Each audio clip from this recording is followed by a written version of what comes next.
Sorry. Good morning, everybody.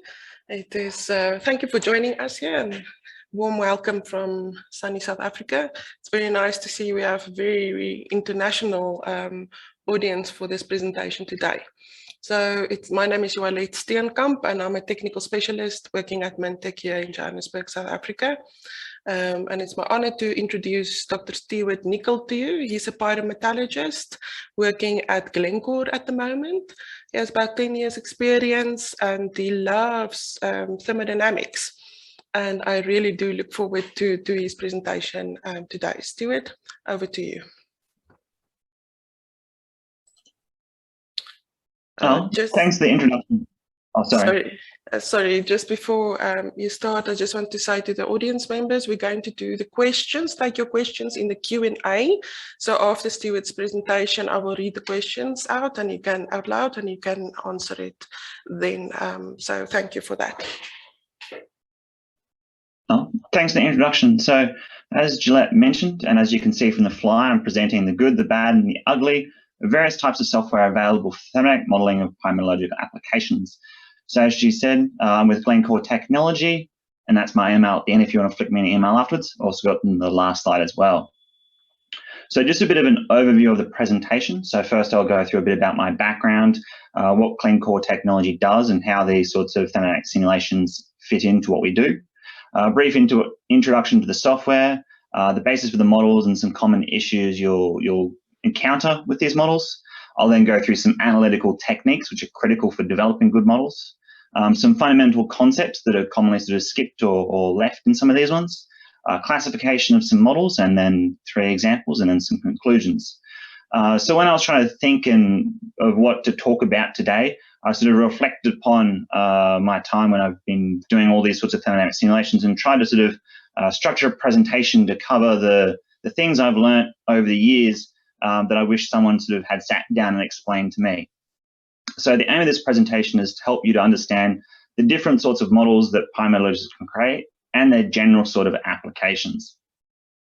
So just a brief introduction to myself. So my current employer is Glencore Technology. I got into this field with a bachelor and a PhD in extractive metallurgy from the University of Queensland. So UQ was conveniently down the road from where I lived. So it wasn't exactly a long commute there. I was just lucky that UQ was good and taught me some things in extractive metallurgy. So I worked in a variety of roles, design, operations, and fundamental research, and a wide range of commodities, iron ore, lead, copper, nickel, and a range of others. I've got some experience in the isosmelt, BBOC, and BDZ. So that's some technology that Glencore Technology has. I've also worked on blast furnaces, electric furnaces, rotary furnaces, a range of others. So when I'm not doing pyrometallurgy, I also like to do some trail running and hiking. So where I am, I'm in Brisbane, we're subtropical. So there's lots of tropical rainforests and mountains. And so that's a photo of me hiking in Main Range National Park, which is about an hour from where I live. So Glencore Technology, who are we? So we're a technology company based in Brisbane. A lot of the technology we had was developed in North Queensland at operations in Mount Isa mines, where they had a number of challenges with both the feed materials and processing them. And so a number of technologies were developed for these challenges. So the IsoMill, Jamison cell, IsoKid, and IsoSmelt. Most of the work I do, almost all of it, was with the IsoSmelt technology. So we're part of the Glencore group. We have the 5 core technologies, and we have a global footprint. So with Glencore, we have got a variety of sites globally, and as well we execute and design and install smelters all over the world. So the unique thing that we have is that we have got both internal and external clients. So a lot of the things that we can do, we can bring to our clients and sort of have a good library and knowledge of what goes on. And we've also got a lot of operational experts within our pyrometallurgy group. So we've got a lot of operational experience in the designs and things we do. So what do we do in the pyrometallurgy team? So we do a variety of things. So we do the plant design and commissioning of our isosmelt furnaces and the other equipment. We do training and site support for both internal and external clients, so operation, technical review, those sorts of things. Project studies, furnace and flow sheets assessments, R&D, BD, and marketing. So in a lot of this work, we do a lot of modelling. And we also have a lot of operational expertise coming into play, sort of tying the two together. So in all of these stages, we do modelling. Every single one of them, we can create models, and that each model is generally unique for the project and the problem at hand. So what exactly are thermodynamic simulations and how they're used in industry? So in operations, you have a number of problems, and to solve these problems, you create these thermodynamic simulations. So generally, there's a single model per problem. Models are not generally generic and solve lots of problems. It's generally one problem, one model. And you sort of need to pick your model and your model type for the problem at hand, and as well have to select the accuracy of the model for what you're wishing to solve. So ideally, you want to have the right model at the right level of accuracy to provide the answer you want. So you don't want to spend months and months and months developing models when you only need a rough model there. So generally, models used in a variety of places in our pyrometallurgy work. So we've got flow sheet design, so that's the general overall smelter, furnace design for specific furnaces, flow sheet optimization and smelter upgrades, that's for brownfield expansions, assessing capacities and other bits and pieces there. Furnace troubleshooting, so trying to pinpoint the problems in your furnace. And the common one for day-to-day operations is assessing feed variations on blending and those sorts of things, as well as for your studies there. So there's a large number of software packages that you use. So the top two, FaxAge and MP, is probably the more two common thermodynamic packages with thermodynamic solution modeling. So this is probably your true thermodynamic models. However, we also got a large number of other programs which we do put thermodynamic data in, and I'll be talking about these as well. So the most common ones are your general flowsheet packages, so HSC Sim, MetSim, SysCAD, Ideas, and there's a variety of other ones as well. So these particular ones, you fit all your parameters in, and the core part of these packages is a pure component thermodynamic data. And if they all have the same thermodynamic data, they should all give you the same answers. And so a lot of work in these ones is making sure your pure component data is good. The last one is, of course, your custom packages. So things like batch modeling and more complex models, the more niche applications, you generally have these custom in-house packages or really specialized softwares. So all of our thermodynamic models is based off what my old university professor would have called the master equation. So this is your Gibbs free energy, a component in a solution. So the key terms here, which we spend almost all of the effort in, is your mu I naught, which is this one over here, and your activity, which comes down to your activity coefficient. So in all the models, a lot of the work we do in the simulations and collecting the data is fitting your activity coefficient and your pure component data and making sure it's really good. So this is sort of the basic thing there. As well, you've also got your mass and energy balance aspects as well. So that takes into account your enthalpy, your heat capacities, and your heats of transformations. But when we're doing just thermodynamic solutions and thermodynamic models, this is the real focus of the bulk of the effort. So when we look at industrial models, you generally want to tailor the accuracy of your model to your problem at hand. And so you try and do various approximations and things there. So these three things are the things that are either overlooked or approximated. And this is where a lot of the effort and a lot of the thought that you have to put in to get good models goes in. So the first one is your phase selection for your model. So your phase selection pulls data from all your databases, so your pure component data and those sorts of things. And as well takes a key role in when you're selecting your solution models and your activity coefficients there. So the first mistake you could potentially make is if you select the wrong phase. An example of this is where you select FeO or woostite in a silica phase, quartz, tritium, or whatever, rather than your pyroxene, you should do a FeSiO3. So selecting your phase can have a significant impact on your model and what you do. The next one is your heat of mixings for your solutions. So whenever you form your complex solution phases, there's energy transformation. So in some models I've seen, this can be a very significant component of your energy balance, as high as 15% in some models. And this one here is easily missed in your fitted parameter models with your common, HSC Sim, MetSim, or whatever. So this one is one you have to pay attention to. The last one is your activity coefficients.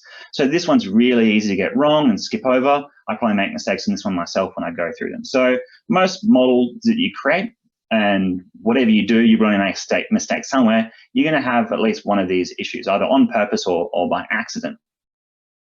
So the first one is about your phase selection. So a lot of the work here, to get good models, you have to get good plant data, and that comes to really good industrial sampling and testing. So in this one here, getting your real good plant data and analyzing is critical. So for furnaces, the most difficult part is collecting your molten product samples, and that's all about fast quenching your material. So water granulation or cold metal bars. I've used the cold metal bars a few times quite successfully, though again, my professor would not be happy with me saying that. So once we've collected the samples for both your feed and your products, you do general analytical techniques. So you've got bulk chemical analysis, XRF ICP, so that's generally what you see in your plants. You also do phase ID, element distribution, and you also do general process with TZA-DSC. So these three ones, they're generally done off-site. So your bulk chemical analysis tells you the bulk composition of your material. Your phase ID with XRD tells you which phases, the crystalline phases are present. And then your element distribution with SEM, WDS, and EDS. And your TGA and DSC, you heat things up and cool them down and see what happens. So for a lot of this work, because our materials in pyrometallurgy are so specialized and unusual, it's really important if you get this characterization work that you get an expert in to do it. I've seen lots of samples collected and analyzed, and I've had to get them reanalyzed with various issues there. So things like XID, I've seen the wrong peak matching and things like that. And so done again is time consuming. So if you do get the work, be very careful to make sure the person who does the characterization is well versed in the material you're looking at.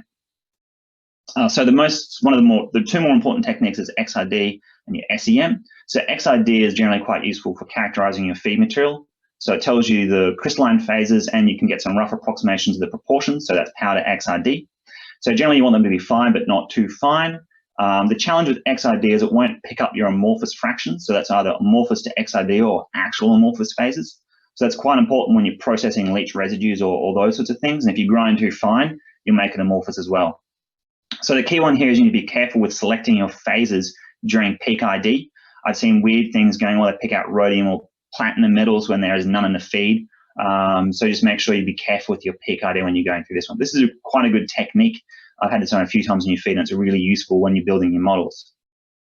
The next one, and this is probably the most important one when you're looking at the actual products from your furnace, is your scan electron microscope with either EDS or WEDS detectors. So the detectors, you scan your electron beam on your sample, it generates X-rays, and the energy dispersive spectroscopy, EDS, or wavelength dispersive spectroscopy, measure those X-rays and can measure the composition of those materials. So like before, quenching is critical. So sample preparation for these materials is really important. You need to cut and polish them. You can smear your metal samples and pull out various things, particularly the hydroscopic things there. So both EDS and WEDS are able to be used. In general, WEDS is more trusted than EDS, but saying that, EDS can be quite good. WEDS is really useful when you get to your low concentration elements there. I'm a bit of a fan of WEDS, partly because I spent maybe 500 hours during my PhD on one of these machines. So I'm quite a fan of this one. So the next one is your heat of mixing. So in our solution phases, you're forming and breaking bonds. And that forming and breaking of bonds is associated with an energy change. So one of the important things here is your slags, because you get a lot of short range ordering, and that has a fair amount of energy. So other phases, there's not a huge amount of heat of mixing. So I created some charts over on the right there showing the heat of mixing for your slag. So this is a basic magnesium silicate slag. This is quite close to some of your ferronickel slags. You also iron in there as well. But you can see there's a significant amount of energy given off when you mix the magnesium silicate, particularly around that orthosilicate composition over here. However, if you look at the magnesium silicate, iron silicate, olivine solid solution, very little energy change with this one. So not all phases have a large energy change here, but you just need to take it into account. So this can be really easily calculated in FactSage and other solution modeling programs, and I highly recommend it. I've seen some other people go out there with buckets and thermocouples to try and measure it by hand. That was quite difficult, and at the end of the day, it gave me fairly similar results when I was trying to compare it with the FactSage stuff I was doing. The last one is your activity coefficients, and this is where the bulk of the effort and thought needs to go in. So you either pull data from literature papers, from binary, ternary systems, and then use some rough approximations. There's also some good papers in Japan, Yazawa and others afterwards have done similar things. You can also use your simulations with your solution models. That's FactSage and MPE.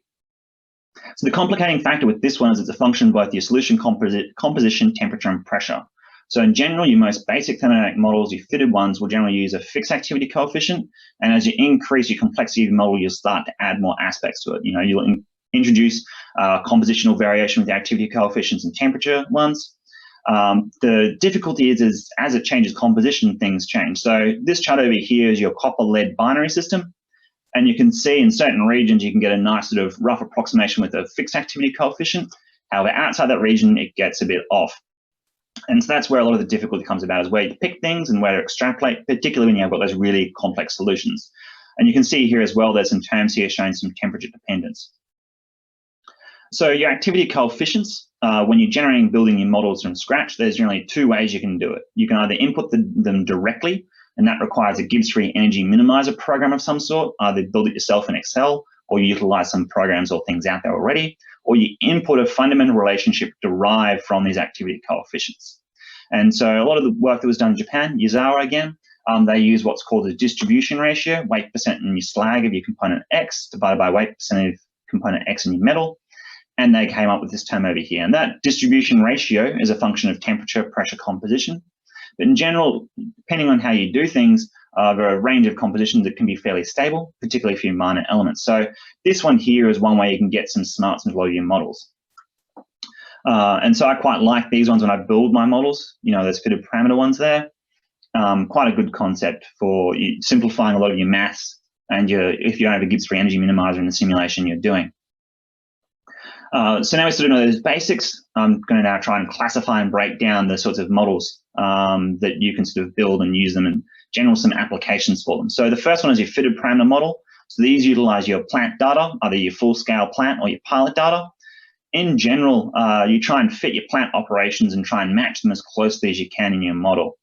So generally, they're fairly good over a range of conditions which you know, and you can extrapolate a bit either side of them. So these models include kinetics and mass transfer in the models themselves.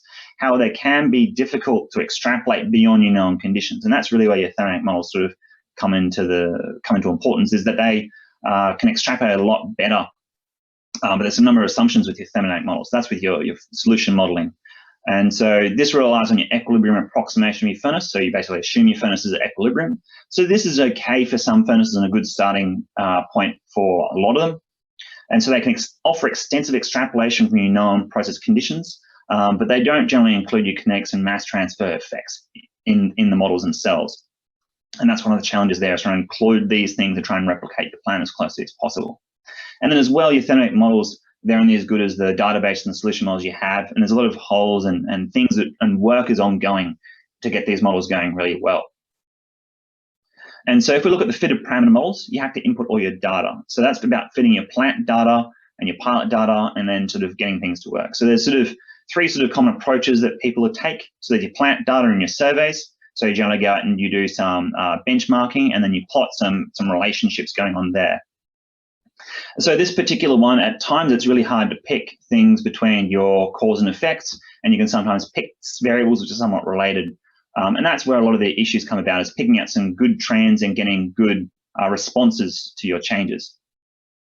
And so you can see over here that this is what this paper did here. They tried to plot iron and slag versus your nickel partition coefficient for a ferronickel smelter. They got a little correlation here for your partition coefficient, and of course, and then they then put that into their models. And then down here at the bottom, this is for your carbon, chrome, and silicon in your crude ferronickel. So this particular one, there's some kinetic aspects to this particular relationship, and that's where this sort of plant data and correlations aren't too bad. The next one along is your fundamental relationships. So these ones assume your furnaces reach equilibrium, which is sometimes good, sometimes bad, and can extrapolate quite nicely, but you can't take into all those kinetic effects. So a bit of a balance between the two is where you take your thermodynamic sort of relationships and expectations and your formulae and all your reaction equilibria, and then try and fit your plant data to those sorts of factors, to try and bring in those theoretical concepts into your plant data and survey correlations. And this is quite good when you start to do some of the more complex data science work, when you've got lots of data with multivariate systems to try and pull out good variables and things to include in your statistical modeling of your processes. So the first sort of model isn't really a model, it's just your basic hand calculation. So these provide your initial order of magnitude estimate. So generally there's different ways you can approach this one. You can look at delta RG, distribution ratios, activities, and those sorts of things.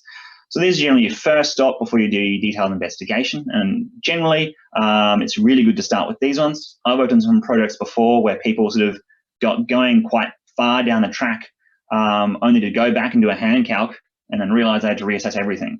So these ones are real quick, real easy, good first step. Although it's not a thermodynamic simulation, it's a basic thermodynamic calculation, which is really important when you first hit some sort of question or problem about your process. So that's sort of why I slid it in there. The first sort of true model is your single furnace mass energy balance using fitted parameters. So these just do a simple energy in, energy out, mass in, mass out balance of your furnace. They generally tell you where all the flows go. You can generate a Sankey diagram. You can fit these to your plant data, benchmarking data, some synthetic things there. And these really help you identify the major levers to pull, the major factors, and some good overall things for your single furnace in a flow sheet. Doesn't do the whole flow sheet, just one little part of it. So I've used these before to sort of help me identify biggest levers to increase and adjust production. From those models, I then built some statistical models for a smelter, and we then able to predict the furnace production with, plus or minus 5% for quite a complex multivariate system. So this was really good to sort of as a stepping stone to more complex modeling going on. So then the next one is your single furnace mass energy balance thermodynamic simulation. So this one is extremely useful, and I do lots of these calculations on a daily basis. So what you do is you specify your furnace inputs, provide some general conditions, and they sort of predict and tell you what the product phase and element distributions are. So this is probably one of the more powerful and useful calculations you use for a lot of the work. People do lots of these calculations. There's generally those two packages, FactSage and MPE. FactSage, a lot of custom databases and things out there. It's not exactly a straightforward program to use. You have to select phases and conditions. And MPE, fairly similar program, but it's a bit more user-friendly. You're a lot less you can't select as many parameters, and so it's a bit more user-friendly as a result. So these sorts of calculations, just specifying some ins and seeing what happens, doing those sorts of calculations, targeting different sorts of liquidus temperatures, parameters like that. You can sort of do really good optimization studies for slag chemistries and smelting chemistries.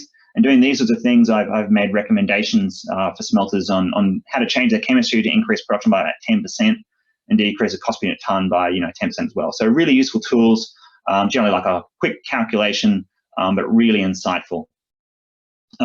This is probably the more common model you'll see in industry for smelting. So this is done for your whole flow sheet. So these are really common with your EPCM companies. And so there's a wide range of packages, METSIM, SysCAD ideas, all those sorts of things. They're all very similar. They just use your pure component data as well as all those smarts, which you try and fit in. So these are really useful to try and assess your smelter as a whole, and you can sort of inspect all the equipment to get your smelting working as a system as opposed to just individual units. Just that system concept and working together is what these really come into play. And so I've done these sorts of simulations, particularly for the minor element recirculations and as well as feed sensitivity analyses.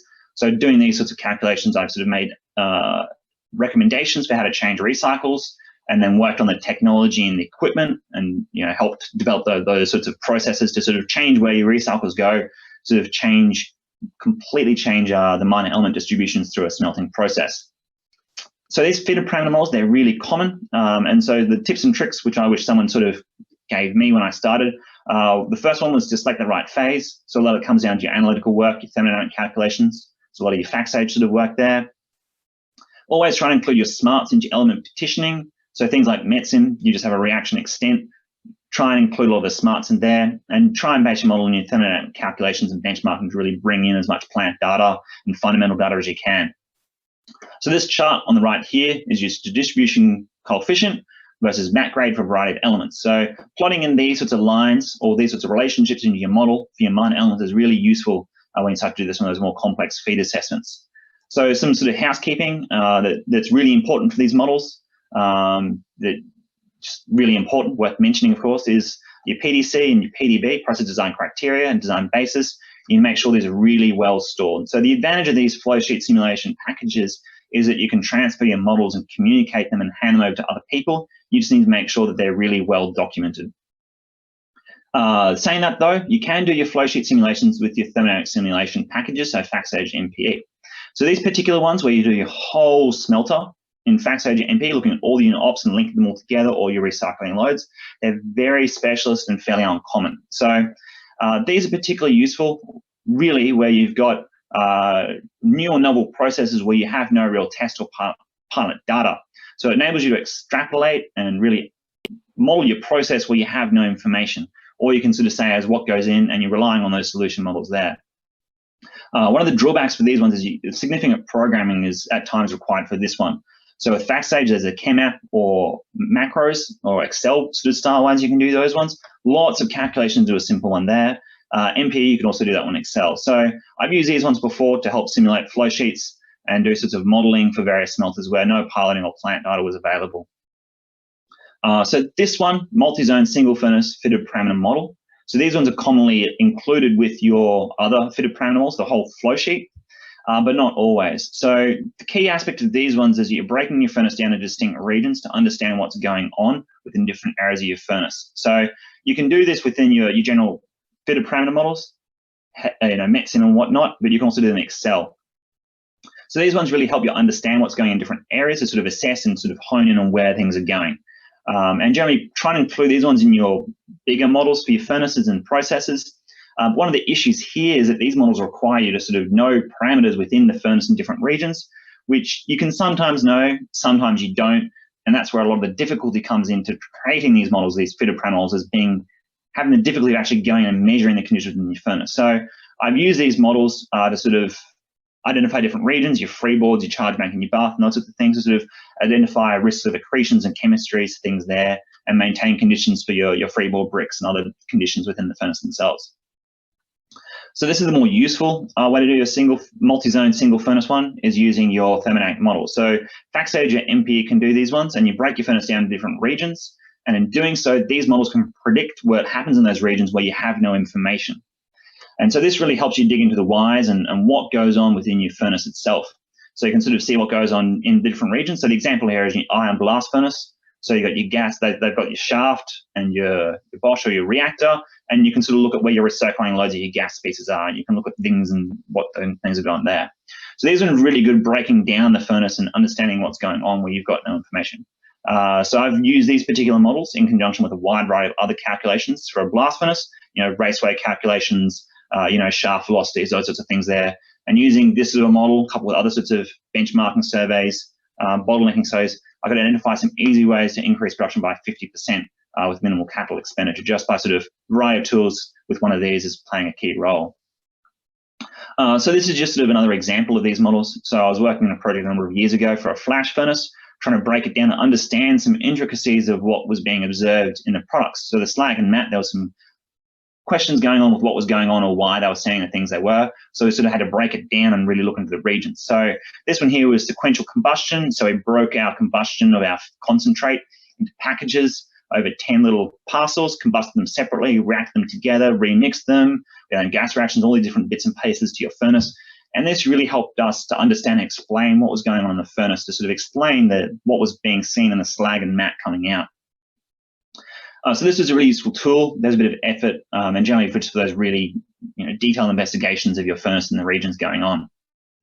So this one, it's not a thermodynamic simulation, but this is another simulation which you commonly see in pyrometallurgy. So it's your discrete event simulation. So generally you perform these for your batch processes. So you perform them generally in Microsoft Office, Excel calculations, but your more complex simulations, you do in things like Arena. So I've sort of done these ones for Peer Smith converter IOs there, try and schedule your converters, and then as well you can sort of tweak some of your converter operations to sort of target and really get the production you want. Without these discrete event simulations, you can't sort of solve those problems.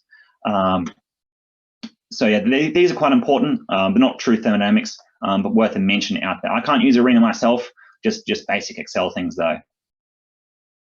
So now we've sort of covered over the models. I'll go through three sort of examples. So the first one is a feed blending calculation for a copper smelter. So this problem you can see in a good number of smelters is where the feed variation to your smelting process changes on a daily, hourly, whatever basis. And what happens is the smelters run on a feedback controller typically, measuring your slag and your other product composition, sending it through your lab, getting your assay, getting your data back, and then changing your operation. So the challenge there is that it's difficult to sort of make a change because it can take 3-4 hours before you get your data to make the change you need. So there's these sorts of long lag processes. And so really tightening up and tuning these sorts of things and how you run these ones, you can get your furnace operating quite nicely. So the next challenge is you've got the daily sort of variation, but then the long-term variation day to day, month to month. And so as your feed changes, you need to run and retune your furnace and dial it in with how you're operating it. So particularly if you've got those large swings, that can be problematic.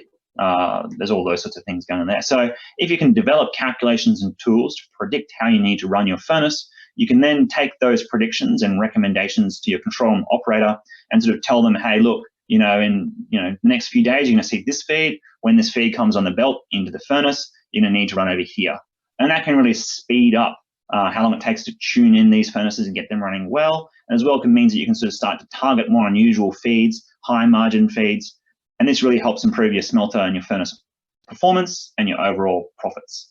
And so you can see with the copper smelting control logic, we've got these sorts of slag target, your chemistry, some temperatures, your mat grades, and you're manipulating your fluxing and your fuel and your air. So the problem here is that one of these parameters impacts the others. So it's not a straightforward linear relationship, and all the complexities with your different components and your minor elements and how they perform. Magnesia, arsenic, those things you need to really sort of understand where they're going. So this is sort of the good. We've been doing a fair bit of this in Glencore Technology and delivering these to a variety of clients, both internal and external. So this is a single furnace mass energy balance thermodynamic simulation. So with these ones, you specify your feed, your general conditions which you wish to target, and you can then sort of adjust your feed blends, your things in there, and sort of assess how it performs in your furnace. From that assessment, you do calculations and things there, pick out your optimal conditions, and then you can start to run your smelter quite nicely. So I'd seen an amazing application of this one where, after a plant shut down, the plant mets go in, run these sorts of tools.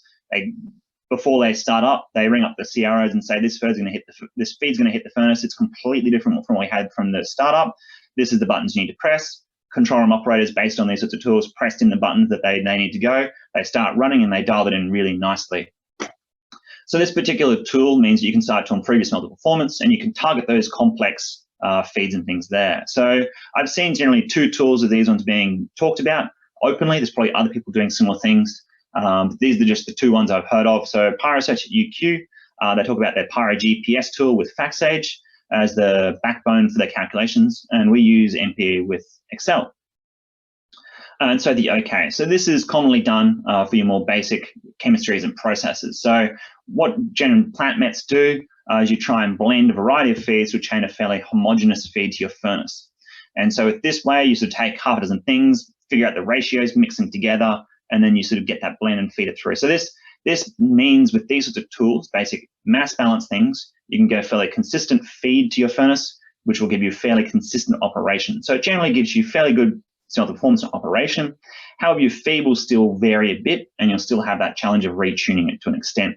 And as well, with these particular tools, you'll only know what to smelt, what you smelted before, and you can't really explore new conditions that easily. So if you do decide to completely change the chemistry, you'll need to sort of do it over time, these sort of things. So I've had some smelters where I've done some work with them, and they had these huge swings in composition. They wanted to change slags drastically. And as I had no solution models or thermodynamic data, I sort of had to follow this sort of a gradual approach using blending and things there to sort of recommend how to move the chemistry over a period of 2-3 weeks where they wanted.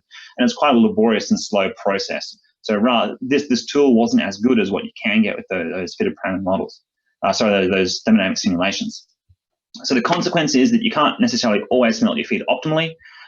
Unusual and variable feeds with high margins are not able to be smelted easily, and you sort of have to blend them in. So your margins aren't as nice, and your response to your feed change in your smelter is not known. So if you do change your feed, you don't know what's going on or the impact it can have, and so you're going to run at problematic conditions without knowing what's going on. Depending on if you change some of your minor elements, you might start to eat away bricks or volatilize things and see things change around. So that's this one. So this is the bad. It's not really bad, but it just sort of highlights some of the difficulties with these fitted parameter models, applying that and extrapolating them. So in this particular situation, you sort of create your fitted parameter model from your plant data, work a bit like your spreadsheets. Your sort of operating conditions from before. You fit your plant data, and you sort of run these calculations and tools and see what happens. So these models themselves, these for your single furnace or flow sheets altogether, you only know the conditions that you run before. And so these tools look quite complex, but because they only run over narrow regions, you can't extrapolate effectively without lots of questions arising. And as well, if someone's new to this and running these models, they don't necessarily know the problems they're going to hit, but these models sort of could trick them into believing they're going to be running okay. And they don't provide you a full understanding of what's going on. These models won't tell you if you're going to start to form solids. You'll start to see olivines or spinels coming out of your slags and things there.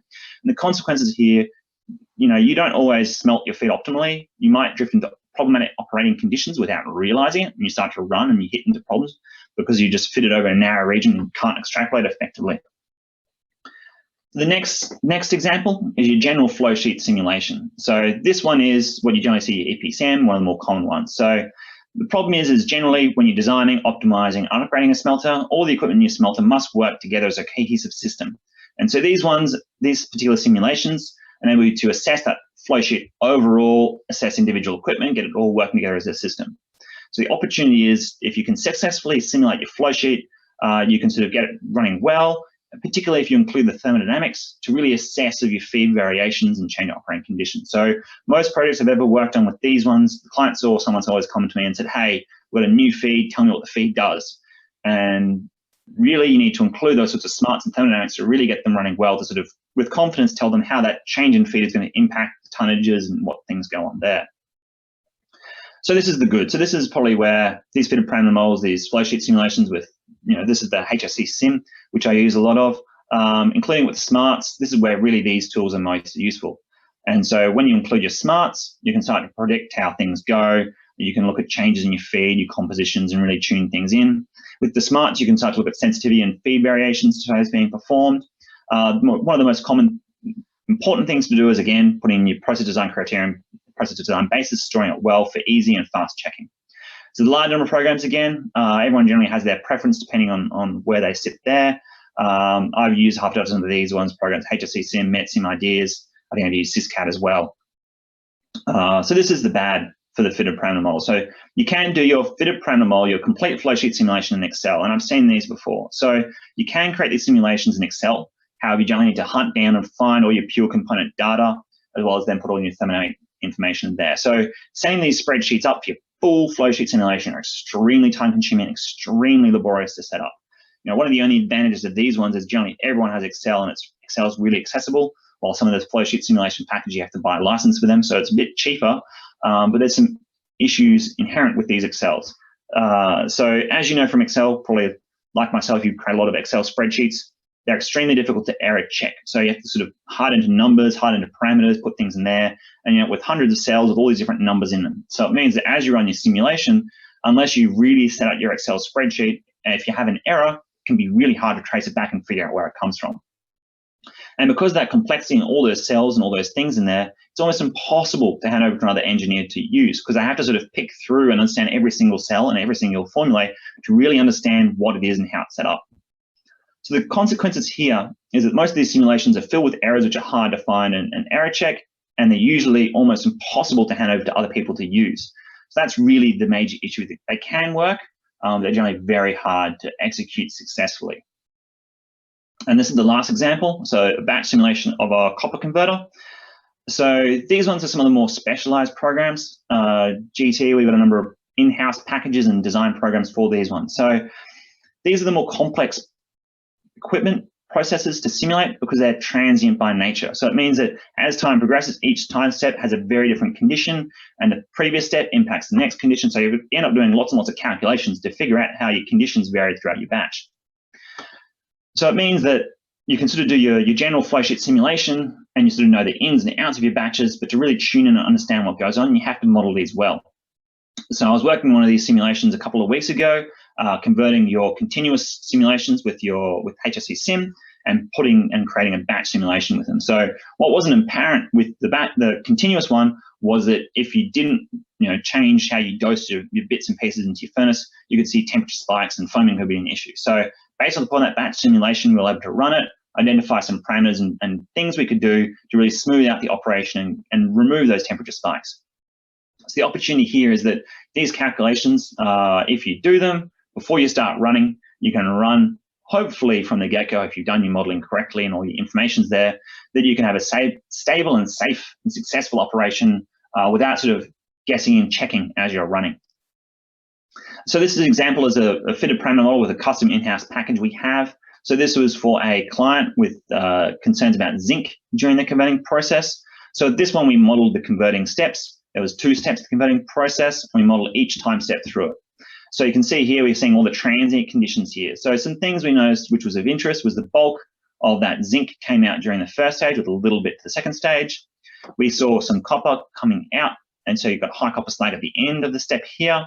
Your temperatures, so we sort of had to adjust some bits and pieces to get some nice temperatures over here. It's getting quite hot through this region. As well, you can plot your mat height and your slag mass and sort of skim out things there. But really the minor elements is really interesting here. These particular ones, you generally have to build them yourself from scratch. The thermodynamic simulation packages like FactSage and MP, you can do these ones. I've done these batch simulations in FactSage before using macros. It's extremely laborious and took, I think the calculation took me like 2 days to converge and solve, as opposed to these custom ones where you can get them to solve a lot quicker. Generally, you've got fixed activity coefficients in these ones. You can include some more complexities in there. But this is really sort of the good there. But this was just made with one of these custom in-house packages we have. So just briefly wrapping up what I've spoken about. So each model is created fit for purpose. You generally want to tie your problem with a model type and a desired model accuracy. You don't want to spend, months and months and months on an extremely accurate model when you only need a quick answer. By the same token, you don't want to have a quick answer for something that you need an extremely detailed calculation. So it's all sort of balancing out those bits and pieces there. So in general, you can sort of classify things as your fitted parameter models, where you sort of have to program in all your thermodynamics information there, or your thermodynamic simulations with FactSage or MPE. So both are used depending on your problem at hand. It's not one versus the other, different things for different problems at hand. So all models have their place. You just need to select them well. Determine your model accuracy prior to starting your model. You can sort of go an iterative time to sort of build up your accuracy again and again and again, depending on what you wish to solve. Always try to include your thermodynamic smarts into your fitted parameter model to make them really nice. Again, those problems I mentioned before, be careful when you're building your model on your phase selection, your heats of mixing, your activity coefficients. And lastly, because I really like analytical techniques, particularly SEM, is make sure you get your experts to do your analytical work, because that really feeds into your models and your information there. So I guess thanks for listening. I hope you liked it. So that's my email there on the screen, and thanks. Thank you, Stuart. That was a very informative presentation. So the floor is open for Q&As. I don't see any questions yet.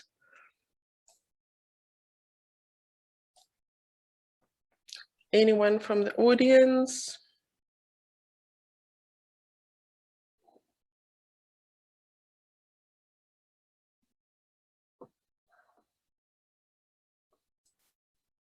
No questions yet. Are you going to let him off so easily? There's a raised hand, Robert. I think you need to either type your question or Camilla can make you part of the panel. Robert, you can unmute. Great. There. Stuart, thanks very much for an informative presentation. You kind of highlighted, I got the feeling you use Excel quite a lot, which in a sense delighted me, because I sometimes struggle getting students to believe in the power of it. But towards the end, you also highlighted a number of the issues, kind of the difficulties of say error checking and so just I'm trying to get a feel of to what extent you actually use Excel. I mean, is it something that you would use on a kind of sort of real everyday basis, or do you generally tend to avoid it because of the difficulties in error checking and just setting up some of the models, which to be quite honest can be tedious, and the error checking is a disaster zone? Yeah, so I mean, in my work, I use a variety of packages. So I use MPE, FactSage, HSSim, NetSim, custom packages as well, Excel. So it all depends on the problem. In general, I prefer to use those packages where you can document your models really well, just because of the issues with Excel. I do create Excel models and use Excel models, particularly for just general engineering calculations, for communication purposes for those ones, and as well for some of those custom models. So that batch simulation I showed, that one, that was sort of built using Excel. I've also built some other models in Excel. So it all sort of depends on your application, what's going on there. But, generally I'd be using that Excel for those custom simulations. I'd probably lean towards those other packages where possible, just because of that much easier documentation and knowledge transfer, because it's, they set them out and lay them out really nicely. But if you can't, you've got those really more complex things and custom models, that's generally where I'd be using Excel.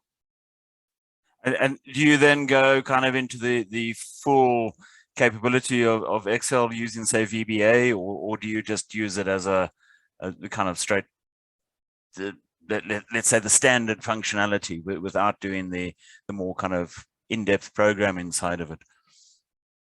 So I'm not an expert with VBA code myself. I can probably do a bit of a dodgy job with recording macros and sort of dodging up some code in there and sort of making it functional. I'm not an expert in VBA. I have used VBA before for some of those more complex ones. So one of those ones would be those fact age models with macros. I built that using Excel with all your VBA code in there, and that sort of pulled all those macros and ran lots of time steps and things in there. And so I have used macros before, but generally I just use the straight, this just straight normal Excel functionality with matrices and those sorts of maths. Okay, and then I suppose one of the big issues is always a lot of the software packages are very good. I mean, if you take FactSage, for example, it's got a huge database associated with it. I kind of often claim that that's kind of what you're paying for with FactSage, for example, is the database. But occasionally you do kind of bump your head against the phase that you're wanting to use is not there. How do you typically kind of handle that scenario? I mean, ideal world, you go off and you do a research project and you go and you measure the heat of formation and the heat capacity and all of these things, but we are kind of restricted in the fact that to do any thermodynamic calculation, we need the thermodynamic data. I mean, what's your approach where you start finding kind of problems with the data not available? So I mean, with if there's data not available, probably the easy way you can do that is put in a fixed activity into your FactSage. So there's ways you can pull in your solutions and pop things in.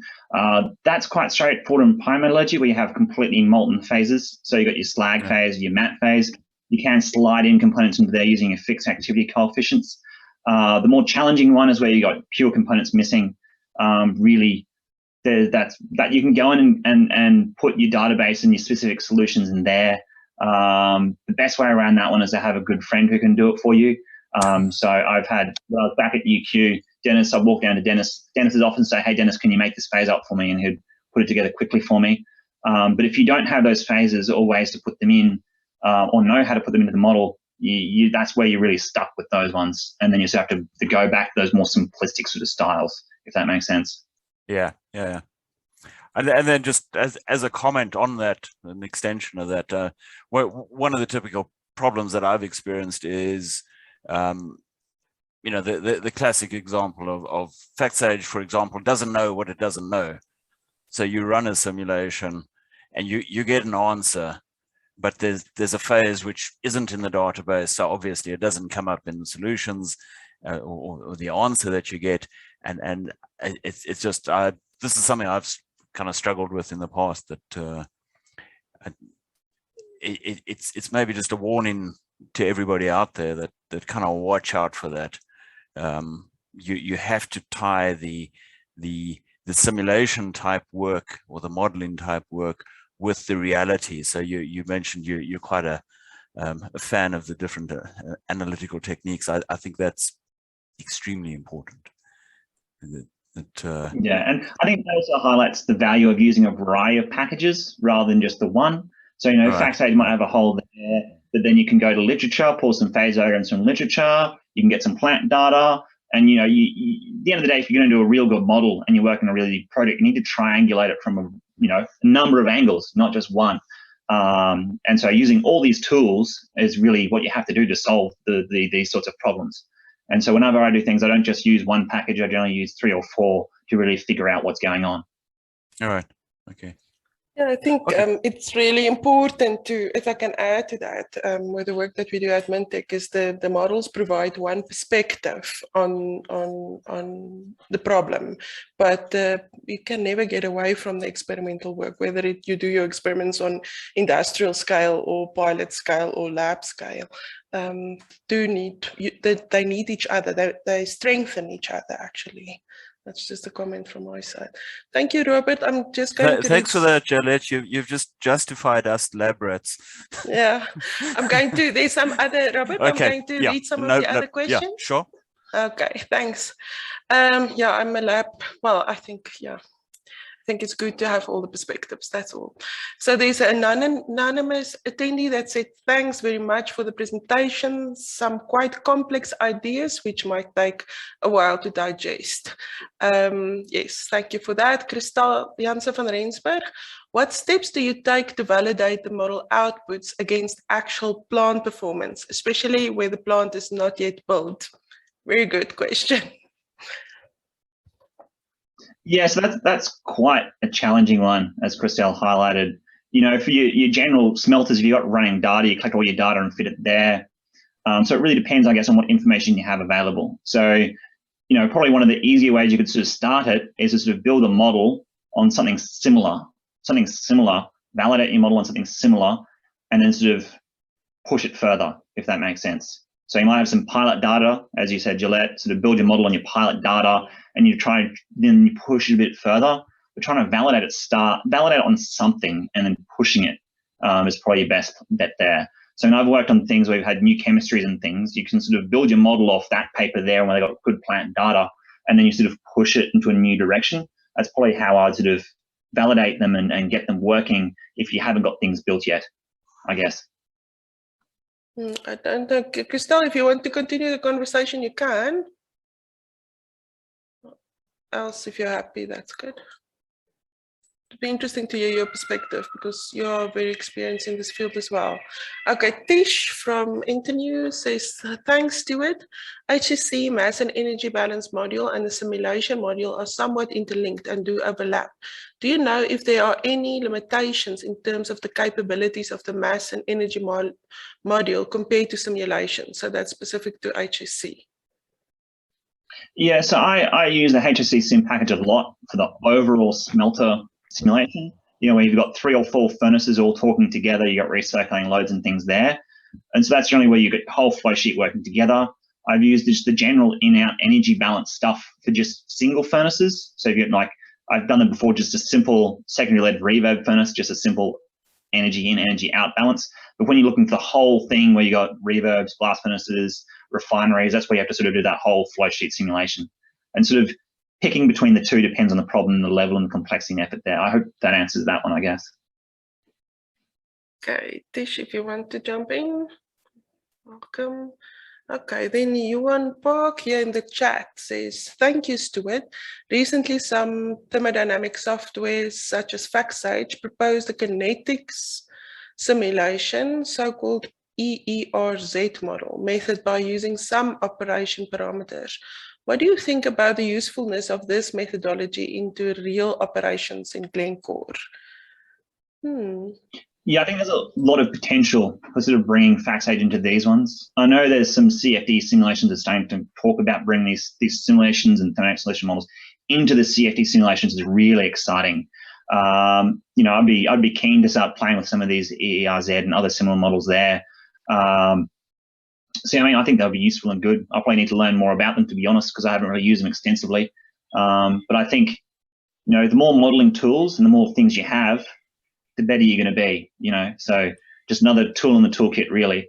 I think I'd probably need to do a little bit more homework and understanding all the intricacies of these kinetic simulations, I guess. I mean, that was a bit about where you sort of break the furnace down into regions, because if you break it down to regions, you can start to sort of model those kinetic effects like that flash furnace, you know, sequential combustion, and that sort of model the, you know, as you heat your particles, really the combustion was triggered by, you know, melting your particles, and you got your particle size. You can sort of bring some of those initially in with that breakdown, but more advanced tools would be really cool to see. Baby steps. Thank you. If there's no more questions, I don't see any more in the Q&A, and thank you everybody for your questions also in the chat. Then I would like to thank you, Stuart. It was a privilege to have you here, and thank you for playing so nicely with the title I gave you. I think I think you did it exceptionally well. So thank you everybody, and I hope you enjoy the rest of your day. Cheers. Thanks.